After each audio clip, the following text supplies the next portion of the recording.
Hi అండి, అందరూ ఎలా ఉన్నారు? బాగున్నారా? నేను బాగున్నానండి. ఫస్ట్ అయితే నెయ్యి వేసుకొని చూపిస్తాను. నెయ్యి లేనిదే ముద్దపప్పు ఇన్కంప్లీట్ కదా. సో నేను వేయించిన ముద్దపప్పు అండి, ఇది వేయించిన ముద్దపప్పు, ఇంకేం వేయలేదు, ఎలాంటి ఏం లేదు. జస్ట్ పసుపు వేసేసి ఉడకబెట్టేసుకున్నాను. తర్వాత బాగా మ్యాష్ చేసేసుకుని ఉప్పు వేసేసుకున్నాను, అంతే.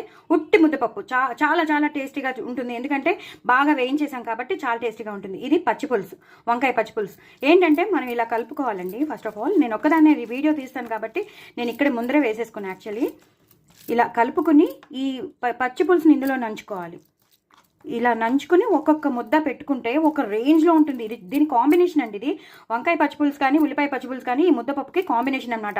మన పూర్వతులు, మన తాతలు, అమ్మమ్మలు అందరూ సృష్టించి వెళ్ళిపోయారు. అంత టేస్టీగా ఉంటుందండి. వంకాయ పచ్చిపులుసు లేనిదే అసలు ఇన్కంప్లీట్ అనిపిస్తుంది. తప్పకుండా చేసుకోండి, చాలా చాలా టేస్టీగా ఉంటుంది. పిల్లలకు కూడా పెట్టండి, మీరు కూడా చేసుకోండి, ఎంజాయ్ చేయండి. ముద్దపప్పు విత్ వంకాయ పచ్చిపులుసు అదిరిందండి. ఎంత అదిరిపోయిందంటే అదిరిపోయింది. చిప్స్ ఉంటే చాలా బాగుంటుంది, అప్పడాలు ఉంటే బాగుంటుంది, వడియాలు ఉంటే ఇంకా చెప్పక్కర్లేదు. చాలా చాలా టేస్టీ అయిన ముద్దపప్పు వంకాయ పచ్చిపులుసు సూపర్బ్ ఉంది, ఎక్సలెంట్ ఉంది. చాలా నోరు ఊరిపోతుంది, మీకు కూడా నోరు ఊరుతుంది. ఇంకెందుకు ఆలస్యం చేసుకోండి. నా ఛానల్ మాత్రం సబ్స్క్రైబ్ చేసుకోవడం అస్సలు మర్చిపోద్దు. బాయ్ అండి.